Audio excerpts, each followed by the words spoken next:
Assalamualaikum warahmatullahi wabarakatuh. Nama saya Rahmat Albar dan di sini saya akan membawakan presentasi tentang kelompok saya dari kelompok 6, yaitu tentang mengajarkan keterampilan produktif berbicara dan menulis. Dan pertama-tama saya akan menyebutkan kelompok-kelompok saya. Yang pertama ada Muhammad Fadli Fatur Rahman, ada Nur Aida, ada Renel Firman Siombing, ada saya sendiri Rehan Muhammad Albar, ada Elsa Elizabeth Gilton dan Muhammad Jundi Lutfillah. Yang pertama saya yang bisa Anda lihat di sini ya. Pertama-tama berbicara dan menulis, kami sebelumnya telah melihat pentingnya keterampilan terintegrasi di dalam kelas dan juga memeriksa keterampilan representatif dalam lebih detail ya.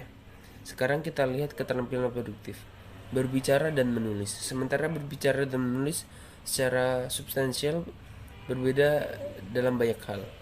Keduanya digunakan untuk tujuan yang sama, untuk berkomunikasi.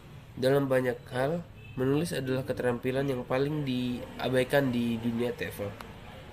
Seperti yang tidak dilakukan oleh banyak guru, suka melihat jam kelas dihususkan untuk apa yang sering disebut dengan waktu tenang. Oleh karena itu, menulis sering diturunkan ke pekerjaan rumah yang pada gilirannya sering tidak dilakukan sehingga keterampilan tidak pernah dikembangkan. Dia benar untuk mengatakan bahwa sebagian besar siswa lebih memilih untuk fokus pada keterampilan berbicara. Mereka berbicara mereka. Tetapi itu tidak berarti bahwa menulis itu diabaikan. Dalam banyak hal, menulis adalah keterampilan yang lebih sulit, membutuhkan tingkat akurasi yang lebih tinggi ketika berbicara. Kesalahpahaman dapat diselesaikan di tempat. Sedangkan ini tidak mungkin dengan menulis ya. Berbicara di sisi lain membutuhkan tingkat kefasihan yang lebih tinggi karena pembicaraan jarang memiliki waktu untuk berpikir dan merencanakan jawaban. Komunikasi antar manusia merupakan hal yang sangat kompleks dan selalu berubah. Tetapi ada generalisasi yang dapat kita buat untuk relevansi khusus untuk pengajaran dan pembelajaran bahasa. Ketika dua orang atau lebih berkomunikasi satu sama lain, kita yakin bahwa mereka melakukannya karena salah satunya memiliki hal berikut. Mereka memiliki beberapa tujuan komunikatif, mereka ingin mengatakan sesuatu, mereka ingin mendengarkan sesuatu, dan mereka tertarik dengan apa yang dikatakan oleh kita gitu. Oleh karena itu, jika seseorang guru yang memperkenalkan kegiatan komunikatif kepada siswa, ia harus membawa sejumlah faktor di atas tadi ya. Guru harus menciptakan kebutuhan dan keinginan di dalam diri siswa untuk berkomunikasi. Jika faktor-faktor ini tidak ada, kecil kemungkinan bahwa kegiatan tersebut akan berhasil seperti yang seperti yang diharapkan oleh guru. Jika siswanya tidak melihat gunanya melakukan sesuatu, mereka cenderung tidak ingin berpartisipasi. Apa perbedaan antara kegiatan akurasi dan kelancaran? Kegiatan akurasi dikonsentrasikan untuk menghasilkan bahasa yang benar. Kegiatan itu biasanya dikendalikan untuk memastikan reproduksi bahasa yang akurat. Kegiatan kefasihan dikonsentrasikan untuk memungkinkan siswa bereksperimen dan berkreasi dengan bahasa. Kami kurang peduli dengan akurasi dan lebih peduli dengan efektivitas dan aliran komunikasi. Mengajarkan keterampilan produktif berbicara dan menulis mana yang lebih penting, akurasi dan kelancaran membawa sama pentingnya. Seperti yang disebutkan di atas, keduanya datang di tahap pembelajaran yang berbeda. Kegiatan akurasi akan memeriksa bahwa siswa dapat memahami dan menggunakan bahasa dengan cara yang terkendali sebelum diharapkan untuk mencoba menggunakan secara kreatif dalam kegiatan kelancaran. Mungkin itu dari saya. Terima kasih. Apa perbedaan antara kegiatan akurasi dan kelancaran atau bisa disebut accuracy and fluency activities. Jadi kegiatan akurasi biasanya bagian dari fase belajar dikonsentrasikan untuk menghasilkan bahasa yang benar. Kegiatan seperti itu biasanya dikendalikan untuk memastikan reproduksi bahasa yang akurat. Dan fluency activities, kefasihan atau kegiatan kefasihan biasanya bagian dari fase aktif, dikonsentrasikan untuk memungkinkan siswa bereksperimen dan berkreasi dengan bahasa. Kami kurang peduli dengan akurasi dan lebih peduli dengan efektivitas dan aliran komunikasi. Mana yang lebih penting? Which one the important? Akurasi dan kelancaran membawa sama-sama membawa pentingnya seperti disebutkan di atas. Keduanya datang dari tahap pelajaran yang berbeda. Kegiatan akurasi akan memeriksa bahwa siswa dapat memahami dan menggunakan bahasa dengan cara yang terkontrol sebelum diharapkan untuk mencoba menggunakan secara aktif dalam sebuah pembelajaran. Aktivitas terkontrol. Aktivitas berbasis akurasi bahasa dikendalikan oleh guru. Drilling mendengarkan paduan suara dan individu dan pengulangan dari model guru pengucapan. Anda harus selalu mencoba menggunakan latihan 3/3 jika kemungkinan. Misalnya mengucapkan kata, meminta seluruh kelompok untuk mengulang. Ini memberikan lingkungan yang aman bagi mereka untuk berlatih pengucapan, dan kesalahan apapun yang dibuat oleh individu tidak akan terlihat oleh mereka satu sama lain. Lakukan ini 3 kali. Ikuti dengan memanggil 3 individu dengan nama secara bergantian. Mendorong. Direncanakan pertanyaan dan jawaban yang paling. Contoh nyata. Aktivitas terpandu. Berbasis akurasi tetapi sedikit lebih kreatif dan produktif. Outputnya masih dikendalikan oleh guru tetapi bahasa yang tepat tidak. Dialog model dipandu bermain. Komunikasi kreatif. Kegiatan berbasis kefasihan skenario. Biasanya dibuat oleh guru tetapi isi bahasanya tidak. Contohnya gratis, bebas bermain peran, diskusi. Informasi kesenjangan ini adalah di mana siswa yang berbeda memiliki bagian yang berbeda dari informasi dan mereka harus berbagi informasi ini untuk mendapatkan gambaran lengkap atau menyelesaikan tugas dan lain-lain seperti debat, simulasi, dan game komunikasi. Guru harus mencoba mengatasi rintangan ini dan mendorong interaksi siswa. Tujuannya harus menciptakan suasana yang nyaman di mana siswa tidak takut untuk berbicara atau membuat kesalahan dan menikmati berkomunikasi dengan guru dan sesama siswa. Teknik untuk mendorong interaksi. Yang pertama adalah perbanyak latihan yang terkontrol dan terpadu sebelum aktivitas lancar. Yang kedua adalah jadikan kegiatan berbicara memiliki tujuan, atau dalam arti lain menciptakan keinginan dan kebutuhan untuk berkomunikasi. Dan yang ketiga adalah perencanaan yang hati-hati. Dan yang terakhir adalah dengan aktivitas tertentu, Anda mungkin perlu memberikan waktu kepada siswa untuk memikirkan apa yang mereka katakan.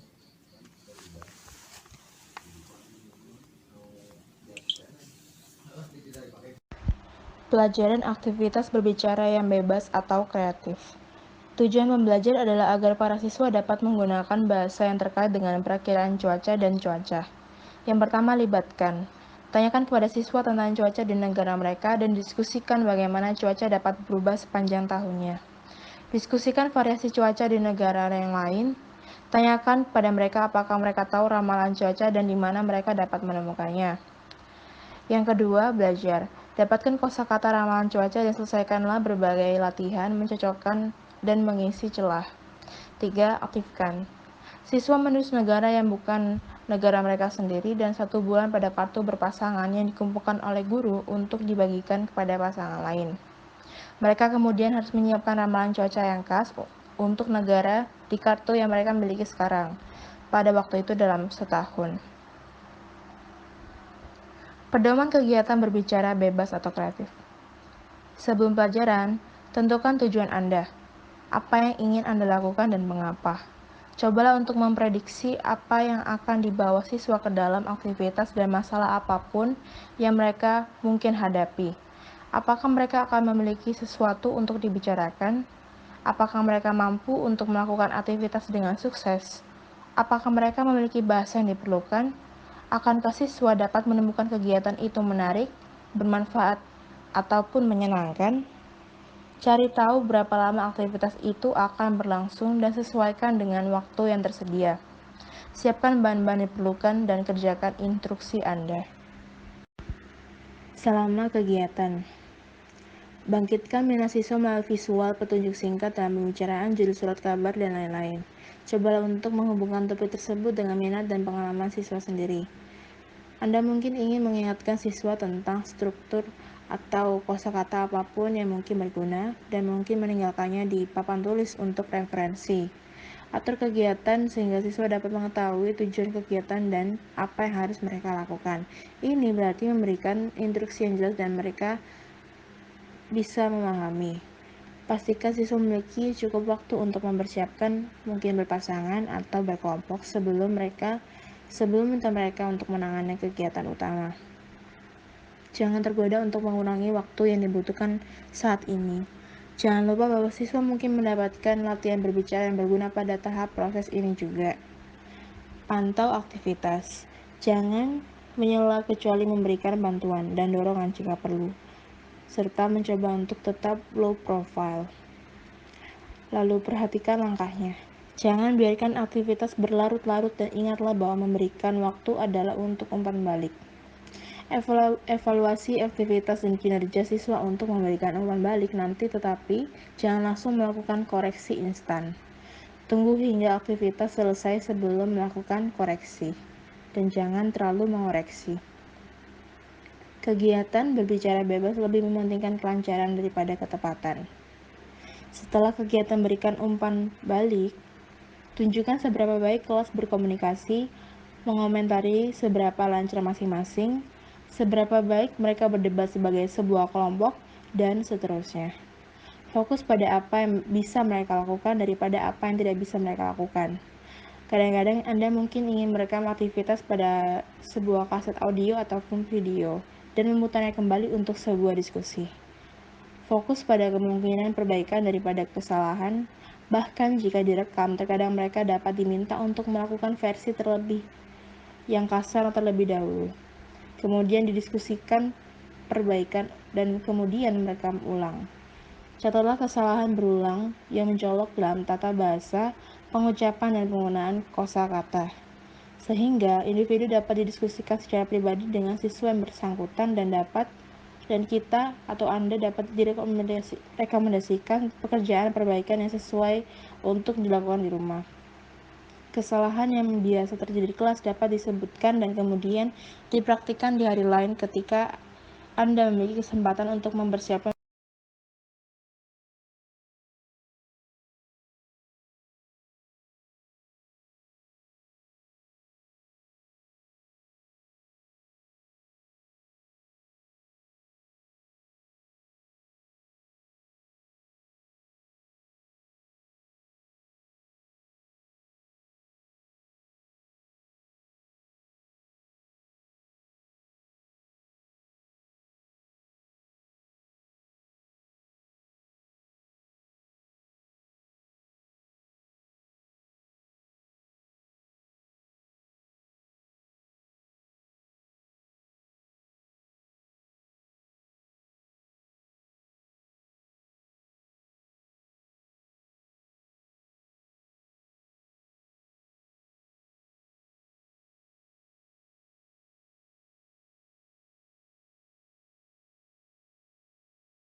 Pelajaran aktivitas menulis kreatif yang khas.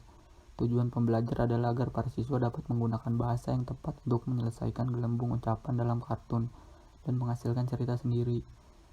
Libatkan. Perlihatkan kepada siswa gambar dari koran atau majalah tanpa teks apapun. Mintalah siswa untuk mengemukakan beberapa ide untuk mengatakan apa yang terjadi dalam gambar bersama dengan apa yang terjadi sebelum dan sesudah. Belajar. Tunjukkan kepada siswa contoh strip kartun dengan gelembung ucapan untuk dialog dan kotak persegi panjang untuk deskripsi atau tindakan, dan dapatkan perbedaannya. Beri mereka strip kartun berpasangan, nyata atau siap, dengan teks, pidato, atau deskripsi dihapus. Diskusikan ide-ide dari siswa untuk situasi tersebut. Apa yang mungkin dibicarakan orang. Mintalah mereka untuk mengisi materi yang hilang dengan ide-ide mereka sendiri. Aktifkan. Kumpulkan cukup banyak potongan kartun dengan minimal 5 kotak untuk diberikan kepada setiap pasangan siswa. Hapus dialog dan deskripsi, potong dan tempel strip ke dalam urutan vertikal 5 gambar. Gambarlah garis putus-putus di antara setiap set gambar. Tunjukkan kepada siswa bahwa mereka akan mengisi informasi yang hilang untuk gambar satu saja. Mereka kemudian melipat kertas di sepanjang garis putus-putus sehingga tidak terlihat. Berikan kertas ke pasangan berikutnya dan ulangi untuk gambar kedua. Ulangi proses ini sampai lembar selesai. Mintalah setiap pasangan untuk membacakan lembar mereka kepada anggota kelompok lainnya.